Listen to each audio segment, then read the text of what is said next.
Thank you. Boy, bright lights. So about 10 years ago, I was diagnosed with Parkinson's. So you may see my hands tremble.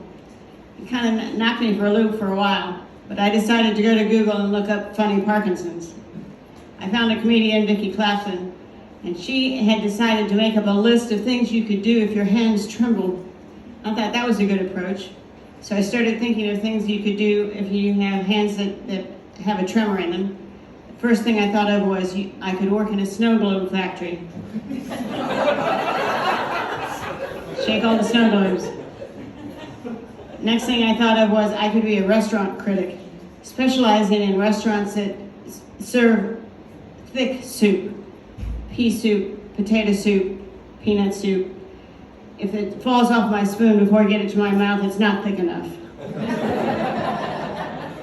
I could work in a morgue. Every morning I'd go in and shake all the bodies, make sure they're still dead.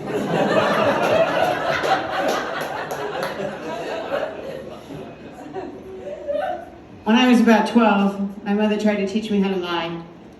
She came home from work early one day.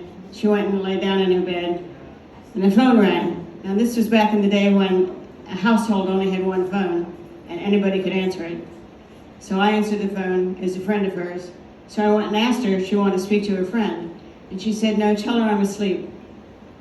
I went back to the phone. "She says to tell you she's asleep." When I was about 5, I burned down the bedroom, completely burned down the bedroom in my house. Clapping for this. What had happened was, we weren't allowed to play with matches. So I took the matches and a candle to my mother and asked her to light them. She was on the phone, not paying attention. She lit the candle. So I started looking for, it's the middle of the day, so I started looking for a dark place where I could show off the candle. That ended up not being under my bed, which was the first place I tried, but in my closet. Lit all the clothes on fire. Went to get my mother's attention. "You gotta come help. The kids want something, I don't know what they want, but I'm gonna have to get off the phone." She eventually called the fire department, they put it out. Black, everything was completely gone. And this was in November. And I thought to myself, okay, it's November, but Santa Claus lives at the North Pole. He should not be affected by a fire at my house. If, however, it's really my parents, as I was beginning to suspect, we will have a light Christmas. We had a light Christmas. So next story, my son is 5. My son is 7. We're living in Argentina.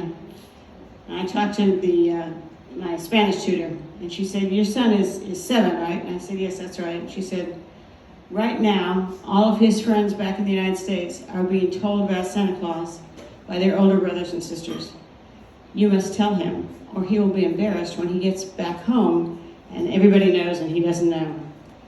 You're right, that makes sense. I don't want him to be embarrassed. So I told him, and he said, "I don't believe you."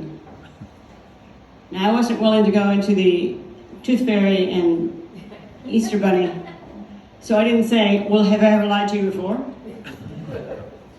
But he said, "But I have a test. I've noticed that in Argentina there are no candy canes. Now at home we always have candy canes in our stockings. So if there are no candy canes in my stocking, I will know you're telling me the truth." I tried to make candy canes without a candy thermometer, with no food coloring, and I don't know why my daughter-in-law eventually asked me, what was I thinking? I'd already told him. I said, "I don't know, maybe I was trying to make his childhood last a little bit longer, or confuse him." I hung those crooked, yellow, and beet-colored candy canes on the Christmas tree. He came out Christmas morning and said, "Okay, I believe you." Thank you, I'm Carol Cohen.